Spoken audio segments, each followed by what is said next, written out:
E aí, futebol, hoje a gente está aqui para falar das mudanças mais recentes aí dos grandes clubes brasileiros nos seus comandos técnicos. Fluminense e Palmeiras mudaram aí recentemente, trocaram seus treinadores. Fluminense contratou o Levir Coupe e Palmeiras contratou o Cuca, nos dois últimos treinadores de nome que estavam disponíveis no mercado, né? E foram contratados num intervalo de tempo pequeno. No caso do Fluminense, o Levir já até estreou contra o Botafogo no clássico final de semana, e o Palmeiras, no caso do Cuca, apresentou ele na última segunda-feira só, vai pro Furacão jogar já quinta-feira, um jogo dificílimo contra o Nacional no Uruguai.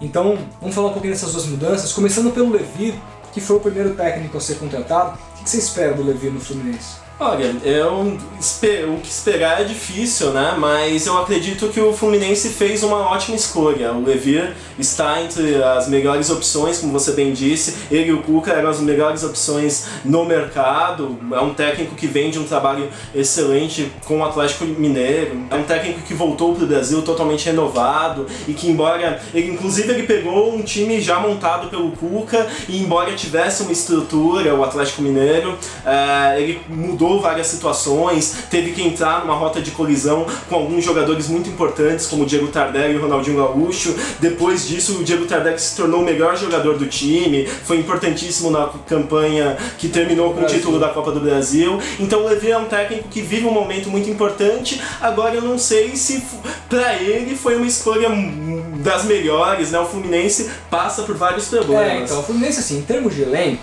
tem um elenco muito bom que oferece para qualquer treinador a possibilidade de fazer um grande trabalho. Sim. Ponto.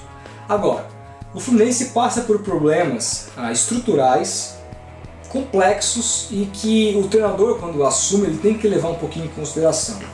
Primeiro vamos pensar que o Fluminense no ano passado teve 4 técnicos. Nos últimos anos, o Fluminense é o grande que mais tem trocado de técnicos e mais tem sido impaciente com os seus treinadores. Todos os técnicos que foram apostas, né? Sim. Sem as costas largas que o Levir tem. Mas... mesmo assim, sim, mostra que a diretoria, se a diretoria não dá respaldo, tem que respaldar. Sim. Então pouco importa se o cara tem costas largas ou não. Segunda coisa, estruturalmente é um time com uma certa defasagem. Vamos lembrar, bem longe do que ele teve no Atlético Mineiro. Porque o Atlético Mineiro tem um dos melhores centros de treinamentos do Brasil, estrutura fisiológica, tecnológica, análise de desempenho, tudo muito bem amparado. O Fluminense é um time que passa por problemas estruturais há muitos anos. Sim. O Muricy, há 5 anos atrás, saiu reclamando, você lembra da história do rato, enfim. Deve ter evoluído um pouco depois disso, com certeza, mas... não é possível que não evoluiu, mas ao mesmo tempo é um time que ainda deixa a desejar nessa parte. Então você oferece uma estrutura de trabalho para o seu treinador muito pior. Sim. E você também não tem a capacidade de respaldar, como a gente falou dessa histórica do Fluminense recente, de mandar vários técnicos embora, trocar muito. Então pro Levir, eu acho que é um baita desafio.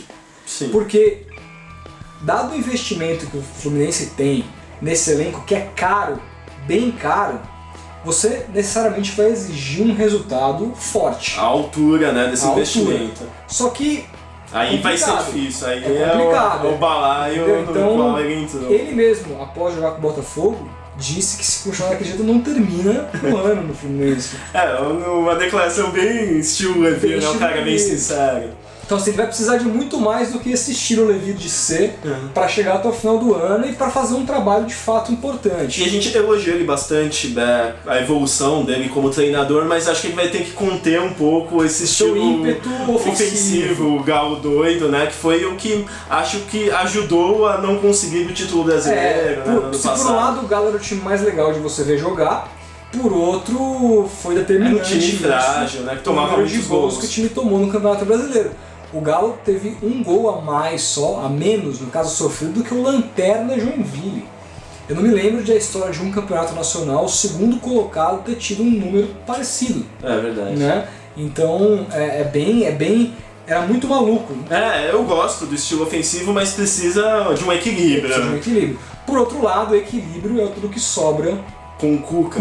Um cara que, na sua história, sempre montou times muito diferentes uns dos outros, é um cara muito versátil como treinador. E acho que essa é uma característica muito importante, haja vista que o grande problema do Marcelo Oliveira era ter um esquema fixo e não conseguir mudar diante das peças que ele tinha, né? O Cuca vai bem com isso. Sim, e o Cuca, assim, a principal característica do Cuca como treinador, ao meu ver, é a montagem do elenco. Com certeza, é o que levou ele O São Paulo, campeão do mundo, campeão da Libertadores, a montagem basicamente foi dele. Ele trouxe vários jogadores que eram do Goiás, onde ele fez também um excelente trabalho. Exatamente, ele foi vice-campeão brasileiro em 2003 pelo Goiás, aquele time que tinha Grafite, Josué, tantos outros que a gente não vai citar aqui.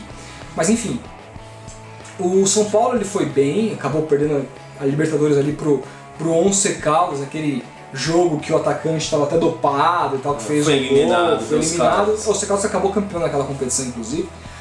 Depois acabou passando o Leão e o próprio Paulo Tuori, que se sagrou campeão mundial da Libertadores. Mas o Cuca teve uma montagem importante. Depois, 2007, aquele time do Botafogo, o Carrossel, que já era um estilo totalmente diferente daquele meio campo mais forte, né? Um time móvel, que tocava passe rápido, um time muito técnico, né? Muito e aí, ele teve outros muito bons trabalhos, mas a gente vai... Exatamente, mas a gente vai... Vamos olhar pro Atlético, já que é o time que colocou ele nesse cenário de vencedores. Porque por causa do título. Lembrem-se, até então o Cuca era o vice, era o cara que só era vice, que era o cara que todo mundo gostava de ter no time porque ele fazia seu time jogar bem, mas ele não ganhava. Não conseguia ganhar.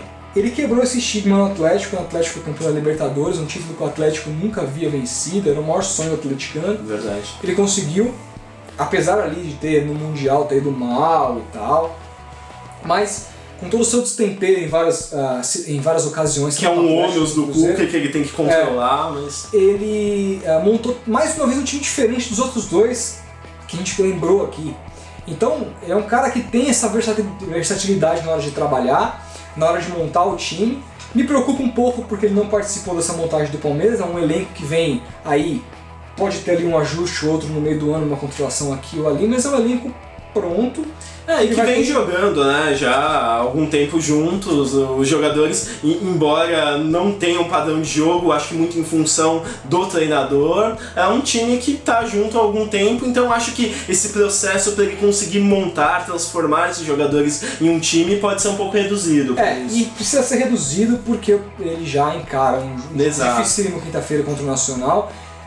No jogo de vida ou morte para o Palmeiras na competição, e depois tem outro jogo fora, depois da data FIFA contra o Rosário no Gigante de Arruito, então é complicado assim, jogar lá. Verdade, mas até nesse sentido, o estilo do Cuca temperamental, que sim, excesso pode ser algo negativo, é uma virtude também se bem controlado. Esse lado mais sanguíneo dele num campeonato de tiro curto, o Palmeiras tendo que se organizar meio às pressas, indo muitas vezes na base da vontade, male bem organizado, acho que pode ser positivo para encarar dois jogos que são uma batalha e que acho que são muito características do Cuca. O Cuca gosta desse tipo de jogo. Eu também acho, apesar de que no Atlético Mineiro ele começou muito mal, com 6 derrotas seguidas e foi mantido pelo Calil naquela época. Então, não sei se é o técnico ideal para esse gás imediato. Assim.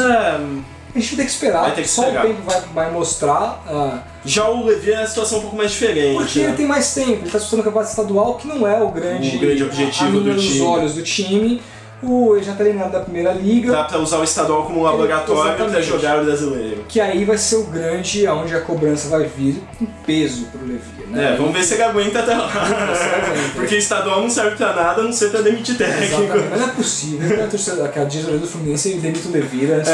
Esse seria o fim do mundo. O fim do mundo aí, fecha as portas mesmo. Mas é isso, a gente deseja sorte aos dois técnicos, dois excelentes técnicos, a gente gosta muito, eu sou fã dos dois. Eu sou fãzaço dos dois também. Aqui mesmo, nesse canal, eu banquei, queria muito a vinda do Cuca pro Palmeiras e sempre elogiei muito o Levi. Então beleza, a gente vai deixar o link na descrição desse vídeo e vocês continuem assistindo a gente sempre, acompanhando os nossos vídeos, se inscreva no canal se você não se inscreveu e se você gostou, joinha de sempre. É isso, até o próximo vídeo, a gente se vê. Abraço e sorte aos dois técnicos.